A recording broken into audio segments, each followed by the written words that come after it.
2007 14 March নন্দীগ্রামে পুলিশের গুলিতে 14 জনের মৃত্যু হয়। পরের দিনই স্বতঃপ্রণোদিত হয়ে কলকাতা হাইকোর্ট সিবিআই তদন্তের নির্দেশ দেয়। 17 নভেম্বর রায় দেয় আদালত, জানিয়ে দেয় গুলি চালনার ঘটনা অসাংবিধানিক ও অবৈধ। তদন্ত করে সিবিআই অভিযুক্তদের চিহ্নিত করে অভিযুক্তদের বিরুদ্ধে ব্যবস্থা নেবে।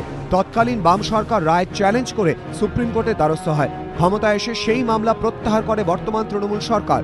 এই পরিস্থিতিতে নিহত 13 জনের পরিবার কলকাতা হাইকোর্টে মামলা দায়ের করে। সিবিআই তদন্তে কারা অভিযুক্ত হিসেবে চিহ্নিত হয়েছে, তাদের বিরুদ্ধে মামলা শুরু হচ্ছে না কেন প্রশ্ন তোলেন তারা। এর পরিপ্রেক্ষিতে সিবিআইয়ের জবাব তলব করে হাইকোর্ট। সিবিআই জানায়, তদন্ত শেষ, অভিযুক্ত পুলিশ আধিকারিকদের চিহ্নিত করা হয়েছে, কিন্তু তাদের বিরুদ্ধে মামলা শুরুর অনুমতি দিচ্ছে না সরকার। পাল্টা সরকার জানায়, প্রাক্তন স্বরাষ্ট্রমন্ত্রী অর্থাৎ বুদ্ধদেব ভট্টাচার্য গুলি চালনার নির্দেশ দেন। কয়েকজন আইপিএস অফিসার স্থানীয় জনপ্রতিনিধিদের সঙ্গে ষড়যন্ত্র করে নন্দীগ্রামে অভিযান চালায়। এদের ভূমিকা সম্পর্কে সিবিআই তদন্তে কিছুই বেরিয়ে আসেনি। যতক্ষণ না সিবিআই তদন্ত করে এদের ভূমিকা নির্দিষ্ট করছে, ততক্ষণ অধস্তন পুলিশ আধিকারিকদের বিরুদ্ধে মামলা শুরুর অনুমতি দেবে না সরকার। এই পরিস্থিতিতে বৃহস্পতিবার শুনানির সময় সিবিআই আইনজীবী আশরাফ আলী জানান, তদন্তে সিবিআই যাদের বিরুদ্ধে তথ্য প্রমাণ পেয়েছে তাদের বিরুদ্ধেই মামলা শুরুর অনুমতি চাওয়া হয়েছে।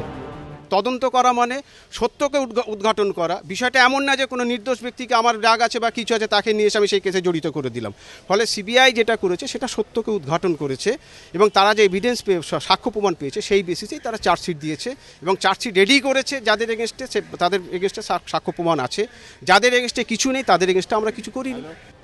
আদালতে সিবিআই আইনজীবী সাহেব জানান, এভাবে রাজ্য সরকারের শর্ত মেনে তদন্ত করা সম্ভব নয়, তা বেআইনি।